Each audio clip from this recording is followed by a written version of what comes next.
Hey, welcome back to the MindShare Podcast. This show is sponsored by Kids Keep in Touch Systems, a two-time international award-winning marketing suite for sales professionals. REM Real Estate Magazine, Canada's premier monthly magazine for real estate professionals. And the ORCF, the Ontario Realtors Care Foundation, enabling and empowering realtors across Ontario to fundraise in support of shelter-related causes in the communities in which they live and work. You can learn more about all of our sponsors by visiting my site, mindshare101.com. While you're there, I want to remind you that this week, Friday, now, if you listen to the audio, it literally, like if you tuned in, like as soon as this podcast dropped across all major podcast platforms, registration closes August 9th. That's this week, Friday. Okay, so we are live right now. It is Wednesday. You got a couple days. That's all you got. And your seat in that room is waiting for you. This is your chance to join me and some very, very amazing people in person, live in Toronto. And our mission is to motivate you. It's to inspire you. It's to help you build a stronger mindset and overall to help you spark new, fresh ideas that will propel you to your next level of success in both life and in business. Now imagine this. Imagine being in a room where you get to share your challenges and immediately get solutions from people who are walking in the same shoes as you, as well as from experts who have helped many other people get to their next levels. This is 2.5 days of masterminding. This is not some big conference hall. This is a small, intimate room set up perfectly. And I got to tell you, I was just in the venue the other day. It is awesome. I am super, super pumped to spend 2.5 days in there. But again, it's not a dark room. It's not a conference hall. This is an awesome room with some amazing people. And I personally guarantee you that you're going to walk out of there loaded with excitement, loaded with new ideas, and that you're going to be ready to take over the world. Check out the website for details, mindshare101.com. Registration is about to close. Get yourself in that room with us. Today's episode is number 295. She is passionate, dedicated, and driven by a genuine desire to make dreams come true. She believes that kindness is the secret ingredient that transforms the buying and selling process, fostering a positive and supportive environment, putting her clients' needs at the forefront of everything she does. With an extensive knowledge of the local market and current trends, in addition to being equipped with negotiating skills, she thrives on achieving win-win situations that leave both buyers and sellers satisfied. Leaving the cookie-cutter approach behind, she believes that every client deserves a tailored real estate experience that reflects their unique vision and aspirations. Joining me on this episode of the MindShare Podcast is real estate broker Rayissa Palmer. Rayissa, welcome to the MindShare Podcast. I'm going to bring you to every listing presentation to start it that way. You know what? It's we've known each other a number of years now, and you've been doing some fantastic stuff out there, achieving a ton of success, and it's super exciting to have you join me on the show today. I thank you. Well, thanks so much for asking me. I'm an avid listener. Your podcast is on my car, on my phone when I'm driving. You are my regular go-to. I send it to a lot of new agents in our office. You've got some good stuff. So this was on my bucket list to be on your podcast. So oh my God. Thank you so much. I love it. Bucket list. And we're going to talk to this type of stuff shortly, because again, when you have a plan and you stay focused, cool things in life happen. 100%. And it's funny, that's one of the biggest things I learned from your MindShare, the last MindShare that I was at the group. Like, I knew that in the back of my mind, but it was just going through the process and going through the different speakers. And I was like, okay, I have to put pen to paper. It can't be in my head. It has to be on paper. It's you know what though, it's like anything, right? Like when you're going through any situation in life and you are happy about something, stressing about something, trying to figure something out, I find that one of the best tools we still have, and outside of these smartphones, is this thing here called the pen. Yeah. It truly brings your thoughts to life. It brings your ideas to life. It brings your problems to life. It helps you solve problems. But I mean, if you leave everything up in your mind, you're either going to forget a ton of stuff, or you're going to get so overwhelmed and you're going to bounce around from so many different ideas and so many different solutions and problems and everything else that you don't even know where to start anymore or where to finish. No, and that was one of the things that I learned, because it was trying to be so technology driven. I was trying to keep everything in just my Evernote and just in my calendar. And what was happening is it wasn't top of mind. So one of the key takeaways from our last mastermind was we had to figure out what works for us. So what works for me is in my planner in the morning, well, actually the night before, because in the morning I read it. But what I do now is the night before in my planner, I put in, these are my top 5 things I need to accomplish. And then I have my list in my phone of all the other things I have to do. So then at least it's on paper and I have the satisfaction of crossing it out. But I open that in the morning and I read it and I'm like, okay, don't forget, these are the top 5. The rest I have to do, but if I don't get to them, it's okay. And that was a key takeaway for me. And it was mind-changing and life-changing, believe it or not. You know what? I do believe it. I really do. And sometimes it's amazing how some of the simplest things and some of the simplest ideas make the biggest impacts. You know, and we're so good. Like we are so good at overcomplicating things with these smartphones, Yep. you know, and trying to get into all this technology and all these different applications and all this stuff that we don't really know. And we got to learn it all. Like just write the stuff down, bring it to life. You know, even for clients. So, and you know, my background is marketing and advertising That's right. in the US, right, for 15 years. And I worked for some big companies. I worked for an ad agency. So I'm used to presenting in front of people. But what I noticed was when I switched to being an entrepreneur and presenting just one-on-one to potential buyers or sellers, you know, first I had the paper, the listing presentation, and people loved it. And I had the leave behind. And then I was like, oh, technology, I'm going to switch to my iPad. And what happened is that there was the leave behind wasn't the same because it was less. I could see them zoning out when I showed them the video while I was sitting there, which then was also a little bit awkward. So we changed it. And that was one of the key other learnings I got at the mastermind was how do I make the biggest impact? So we changed it to a short video that we send beforehand to kind of do a little short introduction of what to expect, but I still come with paper. And it's a tangible, right? And people have it in their hands. They have it when I leave, talks about what I'm presenting, talks about their pricing, talks about the marketing strategies. And they're like, oh my God, this is amazing because won't remember everything, so I can read it later. So good. So good. Great start to today. Because you know what? Today's show, we titled it The Power of Investing in You, Strategies from an Expert Realtor. And I want to get into a lot more discussion around, you know, takeaways and mastermind and different things that are helping you in your days. What I do want to do though is almost start off in a different channel right now for a quick moment, and we will get there. We're going to talk about that stuff because I know there's a lot of people dying to hear your take on it. You were in the room with us last year. You know what went down. Hey, we know we don't tell anybody about what's going on, right? And you know you're going to be back there this year. And I know you don't know what's going on this year, but you were there last year. And although there may be some changes, we tell nobody anything. We'll tell them a little bit. Maybe we'll give them a little bit. But hey, what's your take on this market right now? So it's interesting because I've got 2 listings right now and I have about 3 buyers I'm working with. So this is after the July interest rate drop here in Canada. And I was hoping that the buyers would come out much more than they did. And what I noticed when I'm tracking other listings that are comparable to mine and what I'm tracking with my buyers is literally the week before and kind of the week after, we had a little bit of an uptick with showings. There were numbers that were booked. And then we're into August and it's quiet. It is exceptionally quiet. The showings are trickling in. Buyers are going on vacation. Sellers are going on vacation. You know, they're now starting to get ready for school. If they've got kids going to university, they're doing shopping.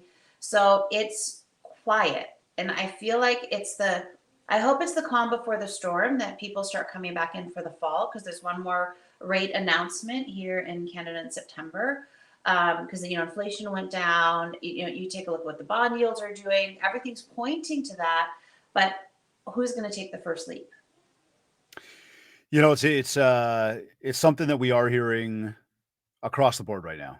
You know, coast to coast. I would say that again, East Coast right now of at least, you know, up here north of the border. I know that their markets are doing pretty well. I would say that, you know, in terms of real estate market, I would say that, you know, typically speaking, and again, all of our friends on the East Coast know this one, but typically speaking, when our markets are doing well and sort of to the west of us, they're not doing as well. And so it's great news for the East Coast. That's it for the rest of the country. It does seem like most pockets are very quiet right now. And I would think that a lot of that does have to do with this change in what's going on with the economy in a drastic way, right? We saw interest rates go up, which again, I will say it for the millionth time, interest rates are not horrible right now, no matter what's going on with them. Yes, they're higher than they were a few years ago, but they're not bad. No. There still really is opportunity out there for people, but you do see that the rising the interest rates themselves, let's just say where they're at, and even if they're coming down a little bit, they're higher. Taxes are higher. Cost of living is higher. Summertime is here. We're into the dog days of summer. And so a lot of people are just focused on, as you said, vacations, cottages, getting ready to go back to school, making maybe some of those last moves for the kids. But we're not seeing as many properties come into market at the moment. And even for the ones that are, we're also not seeing all the buyers out there. And I do believe that the buyers, and I think everybody would agree with this, have just been waiting to see what's going to happen with the rates. Yeah. And I mean, so. And I also think, I talk to my mortgage brokers that I work with on a regular basis. Yeah. Because the mortgage brokers are sort of the precursor to what's going to happen in the market, because people have to get pre-approvals. Now everyone's comfortable, at least in the Toronto market, where they know that they should have a pre-approval before they start looking. So the consumer has been educated. Okay. So what's happened for my mortgage brokers in the last couple of weeks is they are busy. They are getting an influx of people that are coming back that were pre-approved last year that didn't buy, that are now like, hey, can we rerun the application? What do you need from me? So when I hear that, that tells me that in the next maybe 2 to 3 weeks, the market buyers should be coming back in and things should be moving. But again, you're right, with listings, there aren't as many. Like there's a condo market's a little bit different. I don't know if you want to get into that, but the condos, there's a ton of listings and it's here in the GTA, and that's for a variety of reasons. But what's interesting with the condo market is that right now there's a lot of listings out there because we have investors who are going to have to remortgage. There's a huge amount of remortgaging happening in the spring, and some of them know they aren't going to make it, so they put their properties up. Other investors aren't buying because the system is tightened up where it's a little bit more difficult to purchase an investment property. You have to put more money down. We've had a huge number of new buildings come on the market, so those investors that wanted to sell are now selling their properties. So we have more condos for sale than we ever have. The interesting thing is that, and you know this, David, is that the new construction has stopped, meaning the new construction that they're selling. So the condos for the future, they've stopped selling those. They've put those on pause, a huge amount of projects. So 4 or 5 years from now, we're going to be in the opposite market, I think, where condo sales are going to be really high. There's not going to be enough of them, and there's going to be a demand. So I'm telling my investor clients right now, if you have a condo, if you can hold on to it for the 4 or 5 years, like if you need to sell, right? If you're retiring, if you're selling because you want to give money to your children, whatever it is. But if you can hold on for another 4 or 5 years, I think you'll be in a much better position than trying to sell now, because our market in condos goes like this. Right? Hey, listen, you bring up the mortgage renewals, and that's somewhere I was going to go with it as well, is that we know that there's a lot of renewals coming up. And we know that there's a lot of people that are not going to be able to afford that, and they're going to have to get out, and we're going to see the prices of those properties that they potentially bought at a higher price are going to have to be lower. It just is what it is. And there's going to be some people taking some serious losses, and much the same with the people that did the condos. I mean, the reason a lot of them are not being completed right now or just stopping the sales is because they realize that the pricing that they put it up at is not going to move. So they're dropping those prices, and they get into a point where they go, well, we don't know how much lower we're supposed to go with this. And that's affecting profit margins. And therefore they've put the hold on that. That being said, again, I think that what you just said and the same sentiments I have, there's a ton of opportunity coming. It like we're poised for it. Now, to this, as we talk to the immediate, what do you think we're going to see from prices in the fall? Do we see the interest rate come down another quarter point? Do we see the prices start to go up yet? What's your sort of thought, anticipation on that, and maybe even speaking with your colleagues? Yeah, no, absolutely. And so, and my background too, in previous, so I've been doing this 12 years. Before was the marketing, branding, but I was always in financial services in the Canadian market and in Puerto Rico. And so for me, I follow the economists, and I'm looking to see what they're saying, and I'm looking to see what the market's doing. So I think right now in the fall, the interest rate has to come down, because I think our number that I've heard is like 50 or 60% of our mortgages in the spring. 50% of mortgages out there are going to be renewed in the spring, because 5 years ago, we had a huge amount of people buying properties. And here in Canada, we either get 3 or 5 year mortgages we have to renew. Unlike our friends in the States, like my brothers, oh my God, one of them got locked into a 30-year mortgage at like 1.5%. Wow. Right? Crazy. So for 30 years, he's never renewing his mortgage, where obviously we have to. So because there's such a large amount of mortgages being renewed next year, I do think they have to come down in September, maybe one more, and then in the spring. Because I know right now some of my clients are getting mortgages under 5% in the renewals, and even for new mortgages, depending on what their circumstances are. And even for some of them too, it's other product attributes for the mortgages that's more important. Can they sell without a penalty? If they need to sell in 2 years so they get a higher mortgage. So it's the whole picture. But I think prices are not going to go crazy because I think the consumers are a little bit more savvy than they were a few years ago. So I think it'll hold steady. I don't think people are, the news is all fire and brimstone, crash is coming. If we didn't crash in 2008 when the subprime debacle was happening in the US, we didn't crash during COVID, and we didn't go into a recession coming out of COVID, I don't have a genie in a bottle that I can ask, but I don't think we're going to have a crash. We had an adjustment, and we used to go like this with housing prices. I think now we're going to be balanced, which makes so much more sense. You know what? I agree with that point. I think that it's more balanced, and I think that that's not a bad thing at all. I don't know that we're going to crash. I think that everybody's been pretty resilient over the past number of years. I think we're going through a period of adjustment. Yep. And this is where everybody needs to be more cautious around what they're doing, what they're spending on. And naturally, that's what the sentiment seems to be out there. I mean, I was having this conversation with a coaching client on one of our one-to-one coaching calls earlier today. And we were talking about the fact that even this past weekend, spending time up at the cottage and speaking with family and speaking with friends, people from a variety of different industries across the board, things are slow. It's quiet. And that's just a byproduct of the economy right now. So if you can sustain it and be smart about what you're spending on, there's no reason to have fear. Just be cautious, be smart about what you do. Much the same. Don't follow my favorite famous one here is like the sheeple mentality of when people do, you go do.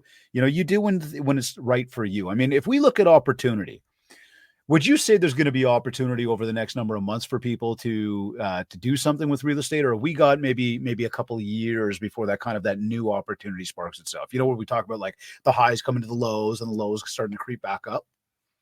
I think some of that opportunity is there now, and I'll tell you why. Is because the prices right now are holding steady. They're not. We are having multiple offers in some properties, but we're not selling at huge increments over 20, 30, and 40% over. So what I think is good for a buyer and a seller is the seller is selling at X dollars, right? And then they can buy at X dollars, but they're also buying on the lower end. So even if they're selling a little bit lower, you have to look at it from the perspective of your new mortgage, your actual principal is going to be lower than if you're buying in a hot market where the interest rates are really high. Where the interest rates are lower, but the principal is so much higher. And when my mortgage brokers do the numbers, you're actually better off buying now. So even let's say you make a little bit less on your property and profit, in the end, you actually will be long-term, because remember, real estate's a long-term game. It's not a short-term game. So in the long term, you'll actually make more money. So and right now, as a buyer, it's actually refreshing for them. I can take them out, show them different properties. We can go back and do a second visit. We can do a home inspection. On my listings, we do a pre-home inspection as well, so that everyone knows if there's any issues or we address them. And we can actually take the time to do that versus rushing through a process and then someone buys something and, maybe it wasn't 100% a good fit for them. And then I think long-term we will always dip highs and lows. We don't know what's happening with the U.S. election. That'll impact us. Yes. Crazy weather changes. In certain places there, insurance is getting more expensive to come by in floodplains, different areas. So that's the outlying factors. But I think right now it is a good opportunity for buyers and for sellers. Look, this is why if you're paying attention to the market and you've got some exponential dollars, you've got you're poised to be able to do something. Again, paying attention to what's happening right now. I mean, we watch the real estate market, we watch the stock market. There are many that watch the crypto market. The different places that you can invest as what we might call passive income. We're watching it, and yeah, there's a lot of outside factors out there, but again, I do believe that a lot of opportunity is coming. And, anytime you go through some difficulties, you always got to look to the other side and think, well, what's on the other side of that? Yep. Sometimes it can only go one direction, and that direction would be upwards. Exactly. What goes down must come up. That's right? it. It's back to life. Yep. So let me ask you, what are you doing on a daily basis that, is really assisting you to truly move your business forward, no matter what this market is doing? Because again, look, we got a lot of people in this industry, especially in the province of Ontario. Okay. And we got a lot of those people that shouldn't be in this industry. There's many that do not treat it like a real business. I know, just knowing you certainly do. You've been doing it professionally for a long time. Again, what are you doing to move your business forward sort of on that day to day? I mean, you talked earlier about having sort of those 5 non-negotiables and some other things you need to get done. Tell us more about what a day is looking like right now, because you can't impact the competition. Like, you can't control the competition. You can't control the market. And we know the market's not where people want it to be. Nope. And look, you mentioned something real important a moment ago. Buyers have the opportunity to actually shop. They have the opportunity to go back and look again, as opposed to just jump into something with a blindfold on that's way overpriced. So there's a lot of good there, but you want to keep pushing. We all want to keep pushing. What are you doing? So one of the big reasons I signed up for your mastermind last year was because my business before was like up and down, right? I would have like one quarter that would be phenomenal, and then I'd have one quarter that would be like hardly anything, and it was a roller coaster. And I'm like, okay, I'm running my own business. I'm an entrepreneur. I had to switch my brain, right, from working in the corporate world where I had a paycheck.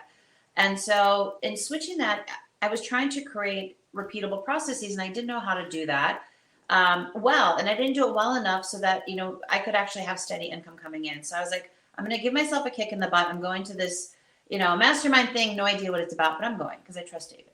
So I appreciate you. So, and one of there was so many key things, and I was just rereading through my notes because I'm a note taker. I took my notes on my Evernote, so I have it on my phone, or, I can read it anywhere. And I actually once a month go back through and reread, because when I take notes, I put notes in there like idea, so that for the future, or to do, right? Because it sparks an idea when I'm listening. But one of the things, so people talked about time blocking pretty consistently in the sessions we're at. And so one of the things that I changed was I was much more reactionary before. So it was like, oh my God, what am I going to do today? Oh, I have a listing coming up. Oh, I have this. And then I wouldn't get the things done that I needed to get done. And I was not filling my pipeline. I was not going after and making sure that I was taking care of my clients that had already bought with me 2 or 3 years ago, and keeping in good contact with them. So what I do now is I'm a bit more scheduled. I don't time block every single hour of the day, because for me, that doesn't work. But what I do is I have a commitment. So I get up in the morning between 6 and 6:30, or usually at 6 in the summer, 6:30 in the winter because of the light. And then in the morning for me, my routine is I get up, I make my tea, and I actually work first. So I go and I check my email, I answer everything. There's 2 things I do before that. So one is gratitude. I like that. So that's how I start my day, what I'm grateful for. And I have this little menagerie that's right by my bed, and it's sort of, there's symbols for me that symbolize what's important to me and to my life, through my family, through my friends, and through taking care of my clients. So I wake up, the first thing I do is the gratitude. So before I even when I sit up in bed. And then after the gratitude, I go and make my tea. I open up my planner and I look at the top 5 things that I need to do. So I'm like, okay, so let me focus on those. So then I go on the computer, I do my emails to make sure I'm catching up on what those 5 things are, whatever contacts I need to send out, whatever paperwork I need to get ready. Because for me, then I go to the gym and I take classes. I have an amazing, amazing facility. It's in Inglewood called Riverdale Fitness Mill that I love, and I love their classes. So for me, I time block my classes so that I work before, because my classes are either at 7 or 8. I do 2 hours on a Monday. I do like a strength training class on the ball. I do a yoga class after.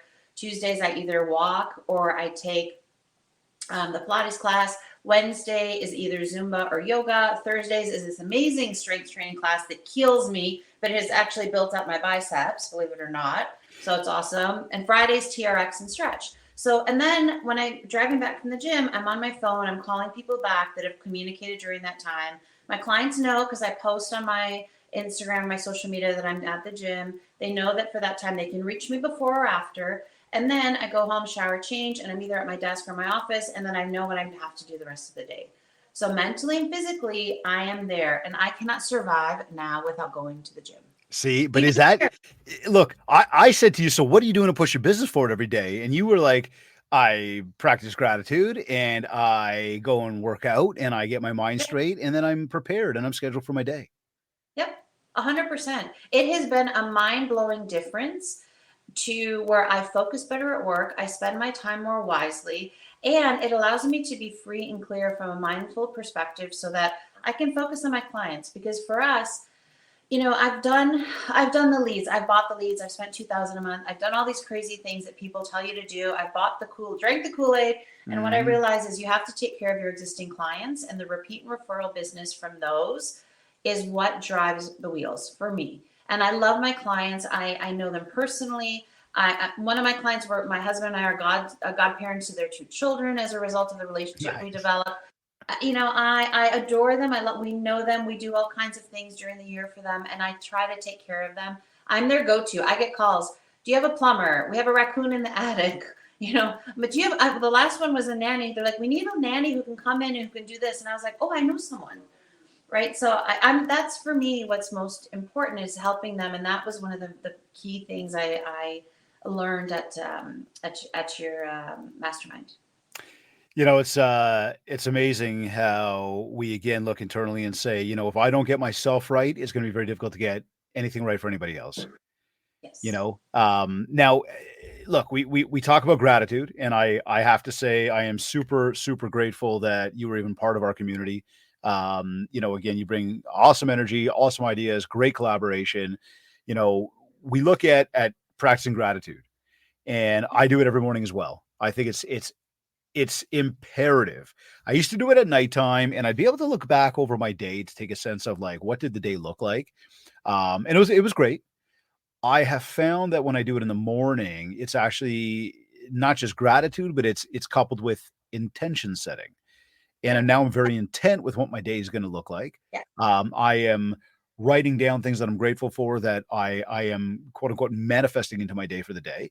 And oftentimes these things do come to life, and sometimes they may not come to life in the time frame in which you would like them to, but eventually they do. And that comes through the process of repetition, consistency. Same thing with going to the gym, repetition, consistency. Yes. Now beyond what's that? I know you work out regularly as well. Yeah. But can we go back to the manifesting part for just a second? Yeah. Okay. So I'm a pretty practical person, right? Mm-hmm. And so I was like, oh, this whole manifestation stuff, like seriously, like I'm going to sit there and be like, oh yeah, I want to manifest $1 million. Well, what I realized, and part of it was some of the stuff we learned in your mastermind, but it sort of triggered me to look into more things. Yeah. So what I realized was it's not manifesting, oh, I'm going to be a millionaire.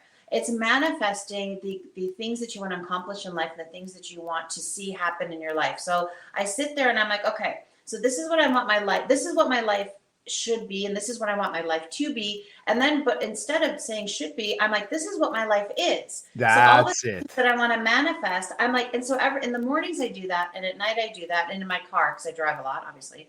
But that is a game changer to the point where, and then I have this whole little thing where whatever I do with the manifestation, at the end of it, for me, I say, because everything goes my way. So that's my thing at the end, because it's a repeat for my brain, right? I've created a pattern in my brain so that brings those things. So literally, like we're on vacation right now. I'm coming to you from this amazing cottage. We're in the eastern townships of Quebec. Beautiful. And we were driving around, and I'm like, the parking lot was full. We had to go to the SAQ is the liquor and wine store, because we had to pick up wine for the evening. And I'm like, can't find a parking spot. And I'm like, oh my God, you know what? There's going to be a parking spot for me because everything goes my way. And literally, sure enough, and this kind of stuff happens all the time. Do you know how many times that we pull into a full parking lot with all intentions that we're parking at the front, and there will be a spot right there at the front? Right? 100%. Yeah, right. So I'm telling you, it is amazing how powerful the mind can be. Yes. And again, oftentimes you cannot predict or completely say this is when it's going to happen. But as you just said, you're not even talking about when it's going to happen. Like it happened. It's happening. This is what's going on. And the more through the repetition and consistency, as we said a moment ago, the more it actually becomes real.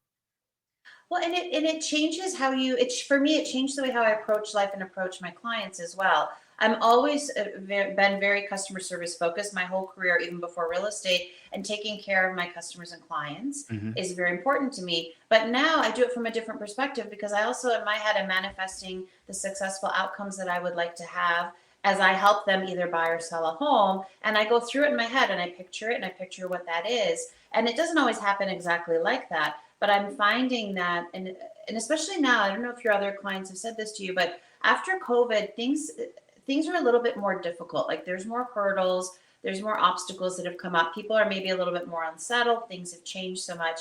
And by doing those manifestations, it helps me to deal with any hurdles or obstacles that come, because I've already kind of gone through, this is the path where I want it to go.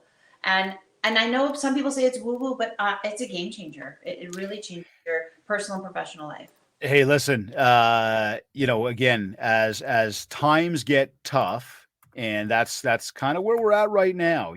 Market is slow. Keeping a strong mindset is going to be absolutely imperative. I mean, if you can't be strong for yourself when you look in that mirror, there's no way you're going to be strong for your clients. There's no way you're going to achieve what you're looking to achieve, right?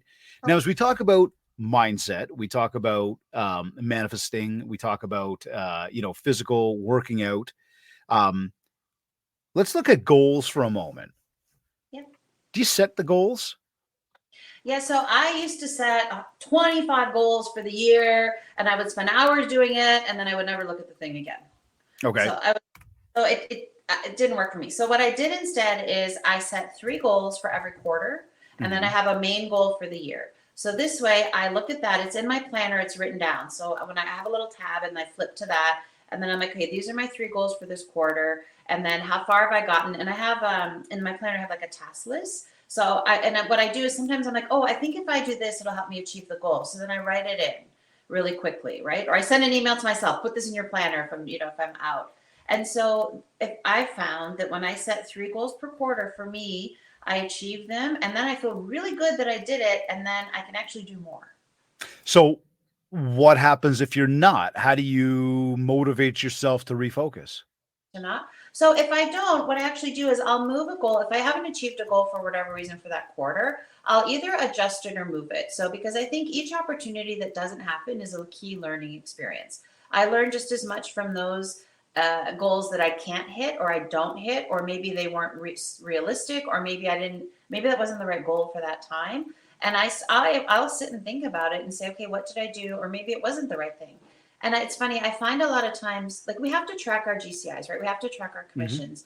But I find that if my goals are too money focused, then they don't seem to happen as often as where I focus on, okay, so last year I sold, 8 houses in this quarter. So this year I want to focus on, 9 houses. If I focus more that way versus on, this is what my commission is going to be for this quarter.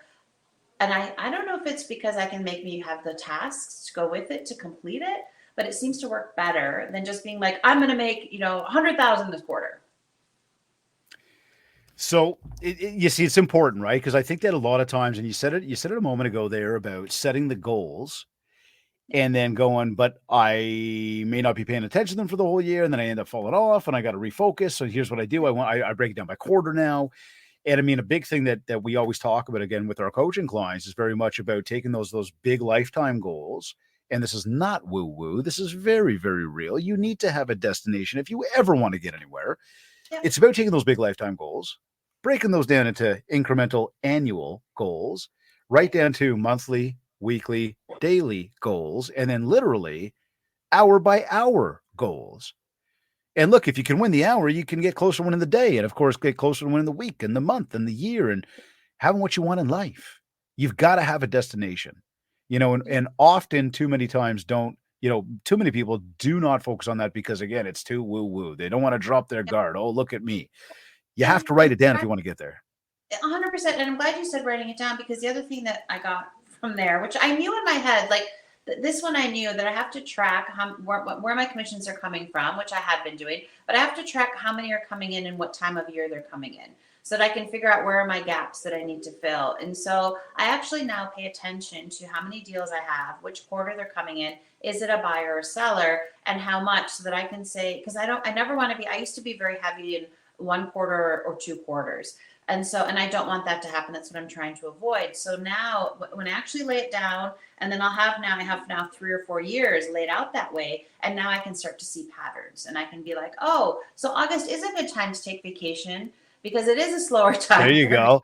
The other thing to track is where is it coming from? Yes. Is it people you know or people you don't know? That's numero uno right there. Because if you can identify that the biggest portion, 70, 90%, typically 70 to 90% of our business in this business will come from the people that know us, like us, and trust us. Group number 1, the contact list. When we can identify the bigger source of that business, that's where you should put more of your time. Yep. Unlike working the online leads and the strangers and everything else, go after the people where it's coming from. 100%. And then your smaller portion is, your people you meet at open houses and your new people. Sure. Group number 2, transfer them to group number 1. Right. Exactly. And I have a client. I have one client who I'd met in the very beginning in an open house. She has never done a transaction with me, but over the years she has given me 12 referrals that have turned Wow. into transactions. That is amazing. Just because she liked me so much, because she loves her house, she's never moving, right? She loves it. Yeah. But she loves you.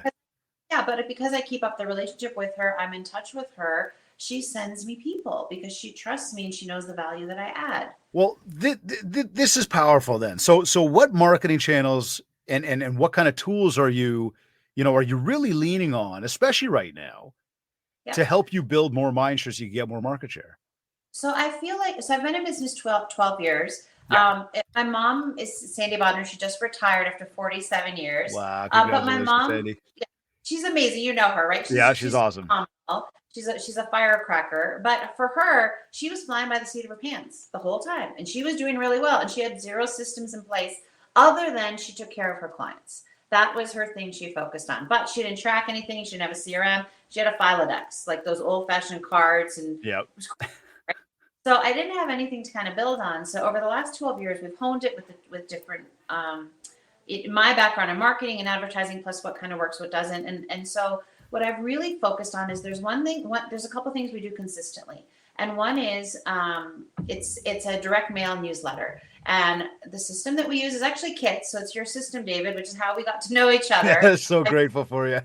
And I used it from the first year because I can customize. I don't have to write anything. But when I input my clients, I actually put in there, it asks for their age. I have in language. So then the first paragraph can be in language because I have clients who speak multiple languages that go in there. I have whatever holidays they celebrate because, again, my clients are all different ethnicities. So I can put in that they celebrate, whether it's Diwali, whether it's Chinese New Year, whether it's Christmas, whether it's Hanukkah. So the newsletter is geared to them, and the newsletter is always different. And I have clients that will text me and be like, "Oh my God, that was so fabulous! I didn't know that about what I need to reset for the fall." And I'm like, "Awesome, that's great," which is great because I want them to call me. Sure, of course. And calendars. I hate calendars, and I have used your calendar and sent it to my clients for 10 years. And the calendar is amazing because I do the smaller ones, but because they're personalized. So like the July one will have a beach and my client's name's in the sand.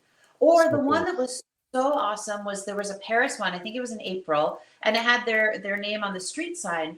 And my client, I'm getting goosebumps because my client was like, "Oh my God, how did you know that we got engaged in April in Paris and you sent us No way. That just gave me goosebumps. Right? And they framed it, right?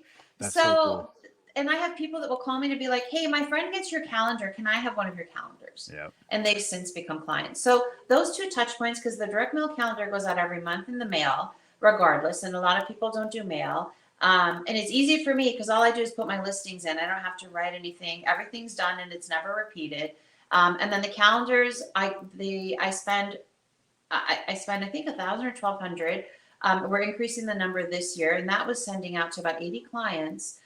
So it was amazing from a price perspective, and everything gets mailed directly to them. You do nothing.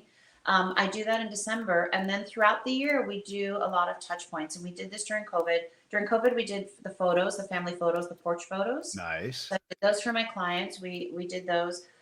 We do homemade cookies. So what I do is because we can't do everyone every 2 months because it's too much. So I have everyone scheduled. So once a quarter or once every third quarter, people get touched. So we do home baked cookies because my mom loves to bake. We wrap them up and drop them off. We will do pumpkins for our clients that have pumpkins. We will get in front of people with, I'm doing a yoga thing in September, end of September or early October. We're just finalizing the date. For some of my clients that are into yoga meditation, I'm paying for a half day retreat for them. Oh, cool. So we do some things that are more involved, but we're a lot of physical touch points though. Yeah, birthday That's one thing cards. that I picked up on between the mail, the calendars, the pumpkins, the cookies, the yoga retreat. Birthday cards. Home anniversary cards. Home anniversary is the date they moved in. We do cards for their actual anniversaries. I try to do for the kids' birthdays. Because through Facebook, you can find some of that out if you don't know. Right. But we are very physical to the point where, we're driving to the client's house and dropping stuff off. And I have clients now, because my people move everywhere. I'm between literally Oshawa all the way to Oakville, and I'm north to even to Mulmer because we moved to Camden. So we do our geographic areas and we drive, right? So it's a lot of the physical touch points. And I found during COVID that was helpful. But and then I know my clients. So then I call them and if they have dogs, I bring dog treats, right? If they have cats, I bring cat treats. Like if they have kids, I find stuff and bring stuff. Like here, we're on vacation. I'm like, oh, this would be awesome for my client, right? I pick up a little something to give to them. It's the people. So it doesn't have to be every month, but yeah. And I love my clients. They're amazing. And that's the other key thing is I only work with people that I like and respect. I do not take a client just for money. If they're a mean or nasty person, I tell them, I'm sorry, it's not a good fit. It does not work because that's not me. Kindness is my superpower. And I want not everyone has to be kind, but you have to be a decent, honest human being for me to work with you. So much. I mean, everything you just labeled off is all about, it's the definition of it being a people business. You're getting together with people. You're sending things to people. There's physical touch between people. Like it's this is the stuff. And we are allowing these smartphones to get in between all that. And we're allowing the technology to take over. And again, this is a reminder, everybody, remain relevant, build on those relationships, understand where the business comes from, get involved with those people. Yeah. Now, and listen to them, right? Don't just talk at them. Oh, you have to. Like, actively. Hey, how are you? That's the other thing. Call your clients. Your CRM system, so important, right? Call your clients. Make a note when you need to call them again. It's the importance of connecting with people. Now, as we talk about connecting with people, I want to transition here to a little more specific to the mastermind itself. Because again, we started off the show today talking about, first of all, we've titled the whole thing, The Power of Investing in You. And we know that you were in the room last year and you've dropped already a bunch of little nuggets throughout this show talking about the impact that it had for you, during and after. But I want to try to give people, because again, the way we promote this thing is we don't really tell anybody anything. And we just kind of say to people like, buy the ticket, be there. But I want to try to give some people, everybody tuned in, some insights here, because we've got a couple days left. Like we literally have, a couple days until registration closes. Now, I will say to everybody, registration closes on August 9th. Okay. It's on Friday this week. If you're tuned into this show and it is after Friday, August 9th, if you missed it, you missed it. Like you missed it. It's, well, I'll tell you what, I may know somebody that might be able to help you get in there. So if you really want to get in there, message me. But Rayissa, let's talk about this a little bit. You had attended last year. You had attended the MindShare Mastermind in Toronto. What led you to sign up to an event that you knew nothing about? So I was in after COVID, I think like everyone, I was in like my anxiety levels were higher than normal. My business I had huge gaps the year before. I had made huge, like we had 2 record years, and then it was, things were changing. And I don't normally ever have anxiety. Like I'm one of those people that I'm pretty practical and calm. So that threw me for a loop. And I thought, I can't run my business if I have suffering from anxiety, right? It's crippling. So I was like, I have to do something different. I read a lot of books and I wasn't able, normally my, Brene Brown and some of my other authors I love can help, right? It didn't. So it was funny. All of a sudden in like 1 week, the MindShare, the mastermind started popping up and kicking me in the butt. It was like, I saw David at a conference and he's like, you got to go to this. And then someone else was like, oh, I signed up for this. You got to go. And then it was popping up on my phone. And then someone else in her office was like, hey, did you hear about this? And I was like, okay, a universe, I'm going. Yeah. So I was like, I'm going to pay and I'm going to go. And I was like, crap, it's, oh my God, I have to spend money. You go through the same thing. We're just realtors. We pay for everything. And then I got there and it was, first of all, the space was fantastic and beautiful. It was gorgeous. It was not. Okay, hold on. Before you get there, though, I want to talk to that because, sorry, I apologize. I want to pause because I know there's a lot of people that are apprehensive right now. Yeah. I know a lot of people are apprehensive. So again, what kind of thoughts were rolling through the mind before you decide to purchase your ticket? Like here you are, you're hearing from people. You're saying my mind is telling me I got to be doing something. Then all of a sudden I'm hearing about this and I'm hearing from other people that they're going. So I decide I'm going to go. Yeah. And then you're like, you haven't purchased the ticket yet. What's going through your mind? Oh my God, I don't know what it is. Well, I was like, oh my God, yeah. And I'm like, I just came off like 2 months where I only had 1 commission. Like, do I really want to spend this money? Like I was talking to my husband and he's like, well, okay, you've been talking about this for 3 days. He's like, I think you need to go. And I'm like, yeah, but I'm like, what if we don't have another deal for another month? And he's like, you have to go. So but I literally put on the credit card and I cringed because I was like, I don't know what I'm signing up for. I don't know if it's going to help. And what if it's the same old that like everyone does? And I'm going to be like, oh, this was a waste of time. So is that how you feel like once you actually bought the ticket? Because remember something, I haven't been in your shoes. I know what's going on. I know what we're going to be doing. Yes. And listen, as you know, it does take on a life of its own as we are in that room because of that energy, right? Oh. But to that, once you did purchase, you put the credit, how did you feel at that point? So for me, once I make the purchase, I'm okay then, because for me, it's the agony before the decision. Once I make it, I'm like, okay, that's it. I booked it. The receipt goes in my, quarterly envelope for my write-offs, and I'm good. So I was, I'm a little bit nervous. Like, I'm not nervous to meet new people, but I was nervous as to expectations and content. And I was hoping it was going to be fun and interesting. And I was hoping I was going to learn something. Right. Okay, so I was like, if I can learn one thing, but there was 2 game changers for me, and I'm not going to give away stuff. Okay, hold on. Right? So you started to tell us you bought the ticket, apprehensive beforehand, worrying about the deals, and that's an important point right now because there's a lot of people on that same fence at this moment, right? The market being slower, people are a little bit worried, pull the money in the pocket. What's it going to do for me? Is it really going to help me? But you did it, and then felt good. Yep. And then you arrived and so I totally cut you off a moment ago. As you said, like, I walked into that room. Tell us about that. Like, share your experiences about, when you first arrived. Well, so it's funny. So I was like, because I got Leanne had sent a message and she was like, oh, do you want to book a hotel room? Because I live it was in downtown Toronto and I live about like a 45-minute drive. And I was like, oh, I'm not wasting money on a hotel room. I'm going to drive in every day. Like, this is like, I don't need to be doing this 24/7, right? I'm just going to go for the conference. So I walk in, and what I noticed was that some of the people had arrived the Sunday night, and they went to dinner together. And so they already had a camaraderie. And I was like, well, maybe I should have gone to Sunday night and gone to dinner too. Like, hey. And then Monday, so all of a sudden I started seeing some of the connections people were making. The space was fantastic. Thank you so much for not putting us in a hotel conference room that was crappy. We had exposed brick walls. We had huge windows. It had a view. Like, it was beautiful. Snacks were great, and the water and everything else that you had. So all of a sudden you walk in and it wasn't 100 people, and it wasn't even 60 people. It was a small enough space, and it wasn't set up like a classroom where you could sit in the back or the front. It was more round. So then too, it was inclusive. Right. And the speakers were around the room. So once I got in, you start meeting people, and everyone was pretty dynamic. It was funny. It was such a good group of people. Like, people were, and it wasn't the crazy sales, like type A sales types. Like, it was a very comfortable space of very genuinely good people that actually wanted to be there. No one was cool energy, eh? Yeah.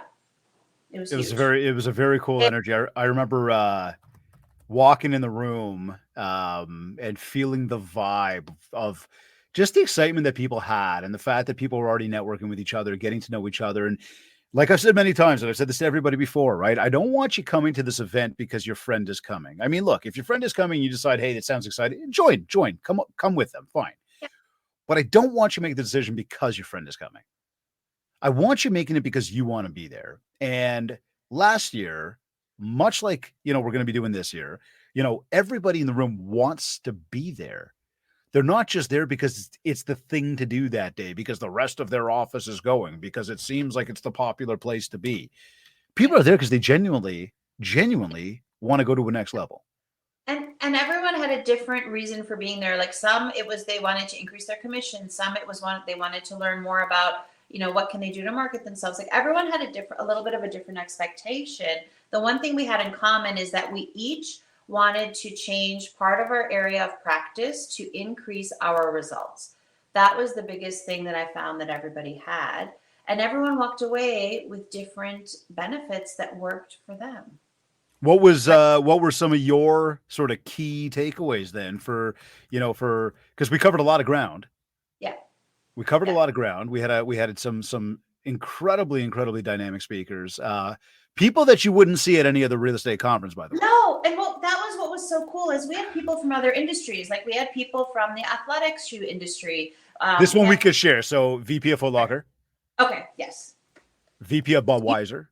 Yes, you share, because I don't know who we can share. Yeah, Yeah. no, that's And that okay. was so Listen, the people that were cool. there last year were there. That's so okay. Yeah. We're And just it was not so sure. cool because I appreciate the fact, because you can always gain insights on marketing and on leadership and on self-development from other people, regardless of the industry. And sometimes in a different industry, you're like, oh, I can apply that this way, and it's different than what everyone else is doing. So I really appreciated that. And they were down to earth. No one came in a suit like to speak. Everyone was down to earth, and they shared good stuff. They weren't just, you could tell no one was dialing it in. No one was doing the same speech they've done 100 times at every conference that they go to.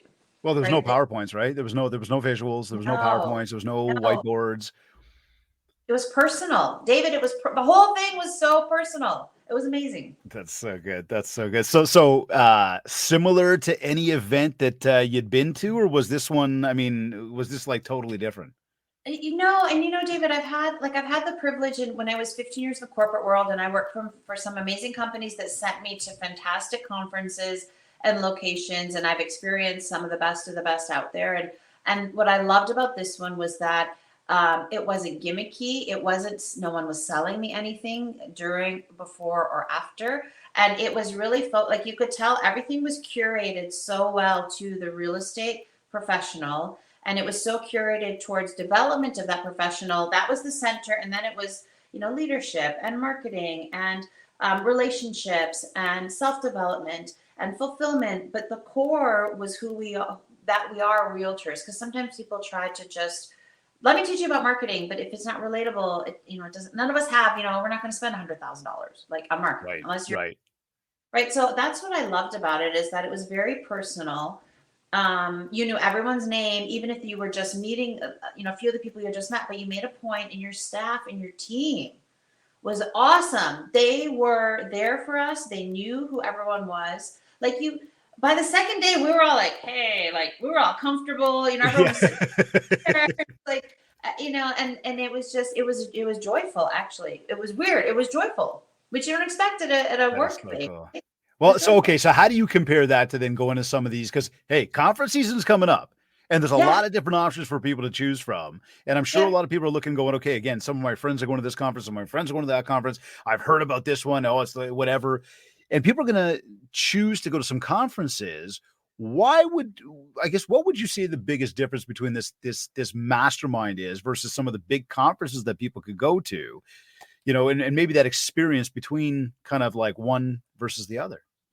So again, for me, the conference was so personal. So, and I'll give you an example of what that means is that, so for the speakers, so some of the speakers were actually attended portions of the conference, and we didn't know. So they were participating as attendees, and then they would sit and have lunch. And so you're chatting and you're meeting people, and then they would be the speaker, or after they spoke, they would participate for the rest of the day with us as an attendee. So it didn't feel like, conferences are great when you have the big speaker up on the screen and you're in the audience and you learn stuff, but there's no interaction. You're learning it, and it's whatever you can write down really fast to make sure you remember. Where here, I felt like it was an experience, and no one was just talking at us. We were experiencing with them what was happening. That we were fully involved, fully engaged. Nobody fell asleep, which was odd. People always fall asleep somewhere. You always see the head nod, right? Nobody fell asleep, not any of the days we were there. So that to me is a huge success and a huge difference. And everybody walked, and everyone was like, at the end, everyone was like, we should have had another half a day. This wasn't long enough. So that's the funniest part. I know we asked about feedback. It's like, okay, what would you guys change? I was like, we want it to be longer. I was like, whoa, I didn't expect that. Yeah. So look, there's been a theme to some of the conversation today around the market and around the economy changing, around opportunity coming. Volumes are down for most people across most industries, and spending money is something that most don't want to be doing right now. Why do you take the time to invest in yourself, and how has this increased your overall volume? So I'll actually tell you from a GCI perspective. So I was up 35% after the conference for the remainder of that year. Nice. That's only one quarter, right? And I'm already tracking higher this year than I was last year. And last year and this year were tough years, right? I have successful agents in my office who've had 1 or 2 deals. And, knock on wood, I'm consistently busy and because of the things that I learned. So for agents, there's a direct, now I have to caveat this. There's a direct correlation with how your future success after this conference, but you got to put in the work. So you have to put in the work at the mastermind, and you got to put in the work afterwards. That's a great point. I like that. If you just sit there and take it in, rah, yay, awesome. But you got to put in the work. So you got to, whatever you do, take notes, but you got to walk the walk afterwards, and you will see a change. Even if you only do one thing from the conference, just one, you'll see it. So, when it all ended, and well, I won't share that part, but when it all ended, how did you feel when you walked out? I mean, literally, we all kind of, got up, we ended a certain way, and kind of everybody said their goodbyes and then left. You're driving home. How did you feel after that? Oh my God. I was so energized. So I get in the car and it's rush hour. I'm driving home. So it's going to take me like an hour. I call my mom who's retired and I'm like, oh my God, this was so awesome. She's like, tell me about it. The whole entire car ride home, I talked, and we weren't supposed to talk to anyone for like 30 days. And I was like, I'm talking to my mom because she understands, because I was so excited. I was like, I can't not talk to someone. I have to, I was dying because I was like, and then this happened, and then we learned this, and then this was awesome, and I can't believe this. And then I'm like, Mom, write this down so I don't forget it. That's how I walked out. I was like flying, right? I wasn't tired. I was flying at the end. So good. So good. So a 35% lift in your business right there after the, quarter. That's amazing. That is so cool. That is so cool. So a significant impact in your business then. Absolutely. And the impact that I love the most that it had for this year, because then these are those practices I put in place, is I've generated a more consistent and steady income for myself this year. And it's tracking higher than where I was last year at this time. So exciting. So exciting. You got no, my cheeks are hurting. It's like I'm smiling. It's honestly, you know how much passion we put into this thing. You know how much we care. You know how hard we work to put on an event that's going to be truly unique and truly impactful for everybody that's there. Yeah. So it is so cool to hear the feedback. And David, we had a lot of expenses this year, and we had a wedding. My stepdaughter got married to an amazing man, so wedding expenses and all the other fun stuff. And I still chose to spend money on this event this year. That's how important it is to me, and that's how much of an impact it had on me the first time. That is so okay. So tell me this then, what do you want to say to anybody who is still on the fence about joining us? Anyone who's hesitating because they don't know if it's going to be worth it. Because they're hesitant to spend the extra money on themselves right now. What would you say to anybody there? Okay. So if you're in a place of your business where you're like, I need a change. I don't know what to do something different, but I need to do something different because I can feel myself almost there, but I can't quite get to the point I want to be at. This is when you need to attend this conference and you need to go. So you got to take a leap of faith, because you got to be at that point where, because you have to do the work. So you got to be like, yes, I want to be there and I need a change. So if you're, if you haven't had enough commissions, if you haven't had enough listings, if you're looking at the fall and your bucket's empty and you're like, oh my gosh, what is going to happen? This is where you need to be. It will help. So amazing, Rayissa. So amazing. Before we start to tie this show up today, is there anything else you want to share about that event Wow. I am so super excited about the impact that it had on you. And this is something that I said to everybody in the room that day or that week that we were there, is something that I will say again this year, and something that I say to everybody all the time, even when I'm one of those speakers on the big screen on the stage at a conference, is that I love being there with you. I love helping make the impact. I love the fact that you enjoy the time there. I love the fact that you're learning something. To me, though, it's not about that moment. It's not about the applause after the fact. It's not about any of that. I want to know if this had an impact on you, your life, and your business, and I want to know that after the fact. Yep. And again, listening to you today, truly, I know you've shared tidbits with me along the way. Truly, this is the first time I've been able to pick your brain about it the way I have, and obviously we're doing it on a public forum, so I appreciate you doing so. You genuinely seem like you made a big impact, and it's awesome to hear it. And I'm going to remind you, keep it up. It doesn't stop. It's got to keep going, because if we do stop it, things stop. Absolutely. And that was the problem I've always had before. And this had an impact professionally, and it had an impact on my personal life. because I have to tell you, I got additional coping skills with anxiety that have tremendously helped. And so it had an impact on my family life, on my personal life, and on my professional life, which that I think is a rare accomplishment. So thank you, David. That's so cool. And your team. Thank you. Well, you know what? And thank you. The team is, I'm grateful. Talk about being grateful. I write that one in my gratitude journal. Yeah, absolutely. Super grateful to have such an amazing team and such supportive people that truly believe in what we're doing and see the impact and truly feel the impact, not just attend, not just talk about it or watch it, but put the actions into action to get the results from those actions. Well, and that's it. There's so many people where I have the same awards that everyone else does and all those accolades. Those are not what's important. What's important at the end of the day is helping your clients to either buy or sell their house, to find a home of their dreams. That's what the focus should be. And that's where our money should be spent, on helping us develop to achieve that. And that your conference, the Mastermind conference that you put on, helps us to achieve that. So amazing. So you've gone through all this stuff and you're having a fantastic day, and you've achieved, and you've done work, and you've gone through stresses and good things and bad things, and the day is over for you. Yep. How do you know it's been a successful day for you? That one's easy for me. If I have helped one client that day, my day has been a success. So every day I have to help one client. It doesn't matter if it's a small way or a big way, but that for me is a success, because my goal is to help my clients. Whatever they need to achieve, that's my goal, is to help them. There's that 4-letter word again. Help, help, help, help, help. Understand, everybody. Think about what you could do to help others. Yeah. And in some way, that help gets returned.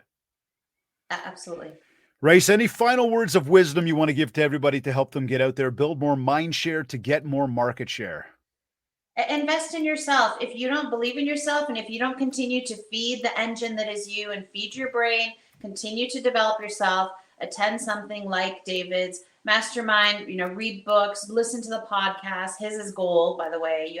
That's the gold standard.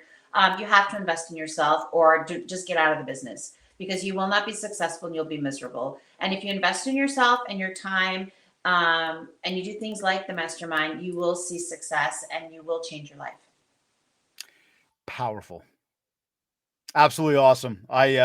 You've got my cheeks hurting now. It's been an amazing episode today. Seriously, smiling from ear to ear. I am so super pumped about all the positive things you've shared about the event. Moreover, I am so super pumped about the impact that it has had on you. I'm grateful for you. I really am, for being part of our MindShare community, for being part of our Kits community, for all the support that you provide. Even moreover, for the fact that you're getting the successes out of it, and that truly is what it's all about. Can we help others? And it seems like, things we're doing here and the efforts we're putting forward are certainly doing so. So I can't thank you enough. We talked today about the power of investing in you, strategies from an expert realtor. Rayissa Palmer, thank you very much for joining us. And I cannot wait to see you in a few weeks here in Toronto. Thank you and your team. Mwah. Thanks, David. We'll talk to you soon. Enjoy the rest of that vacation. Thanks. You are either listening to this on one of your favorite podcast platforms, or maybe you went to my website, mindshare101.com. Don't forget to leave a review of this podcast at www.ratethispodcast.com/mindshare101. Again, big 5 stars, nice little review, super grateful. Of course, if we haven't yet, connect with me on Facebook, on TikTok at MindShare101, and on Instagram at David Greenspan 101. I want to take a quick moment to say a big thank you to Kits Keep in Touch Systems, REM Real Estate Magazine, and the ORCF, Ontario Realtors Care Foundation, for sponsoring this episode of the MindShare Podcast. This has been another episode of the MindShare Podcast. Now go check out the details for the upcoming mastermind. Registration's closing on August 9th. We are taking place together, the mastermind, September 16th to the 18th in Toronto. Again, get yourself in that room. If you didn't hear Rayissa, go back and re-listen to this episode right now. Thank you so much for tuning in, and I'll see you all in Toronto. Thanks, everybody.